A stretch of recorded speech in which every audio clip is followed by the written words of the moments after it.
We are on top of breaking news. Former President Trump now faces more criminal charges in his classified documents scandal. Now, prosecutors have charged a third person in that case. For more on this, we want to bring in, for some legal perspective, attorney Jason Harrow.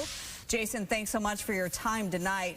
To be entirely clear, this is not has nothing to do with the target letter that we reported on about a week and a half ago. These are charges in addition to the 38-count federal indictment that happened some time ago. What's your big takeaway? Yes, you're exactly right. This is new. This is somewhat unexpected. This is not related to the fact that charges related to the January 6th interference may still come at any time.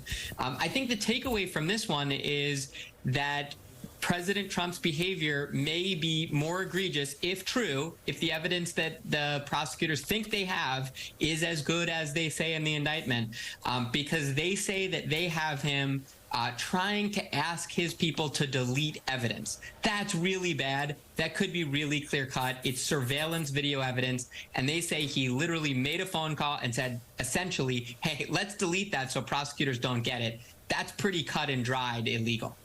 And let's sort of hammer that a little bit more. Why is that so important if he tried to delete evidence, and what potentially does that mean for him legally down the road?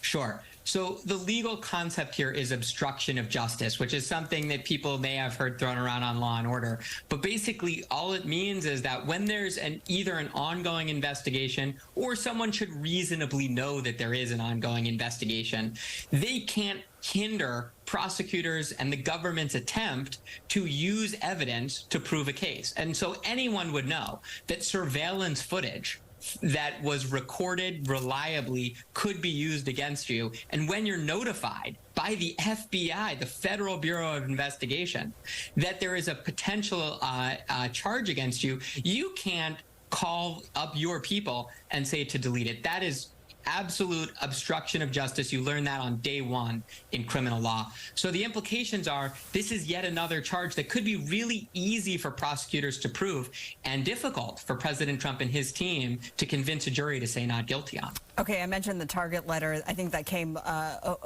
last Monday, so 9-10 days ago. A very busy day for Trump's team because they also met with special counsel, with the special prosecutors about that target letter. We've been waiting for another indictment to be issued. What do we know about what happened today? Can we expect another indictment as it relates to the January 6th probe? I think we can expect it, but we don't know when. We don't know what the nature of the charges will be. And it's always possible that it never comes, right? President Trump, his team did issue a statement saying it's not going to happen. You know, that this is all sort of games that the prosecutors are playing. Until it happens, it's secret. And the prosecutors have ultimate discretion whether to bring it or not. There are every sign that it's going to happen. But whether it happens tomorrow, a week, a month, nobody really knows. Jason Harrow, thanks for your perspective on this tonight. We appreciate it.